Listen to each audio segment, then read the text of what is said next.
Hello everyone, if you're trying to play Fortnite on your Nintendo Switch and you keep getting this error, an error occurred while connecting to Epic servers, please try again later with the error code ESP-DIST-001, then you have come to the right place because in this video I'm going to show you how easy it is to fix this annoying error on your Fortnite easily. So first off, what you're going to do is you're going to go ahead and restart your Nintendo Switch. So just hold down the power button for 3 seconds and then restart your Nintendo Switch and try to play Fortnite then and check if that fixes the issue. If it does, then you're good to go. But if it didn't, then what you're going to do is you're going to go into system settings here, and then you're going to scroll down and find system here at the left side. And then you're going to scroll down on the right side and find formatting options here. And then you're going to go into reset cache here.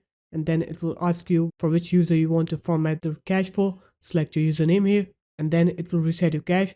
This will also delete any saved IDs or passwords. So make sure to put those details back in once you're done resetting the cache. And after that, now when you try to play Fortnite, you'll see that you will not get that error anymore. So there it is guys, that's how easy it was. If you guys found this video helpful, make sure to leave a like, comment and subscribe to the channel. And I'll see you in my next video.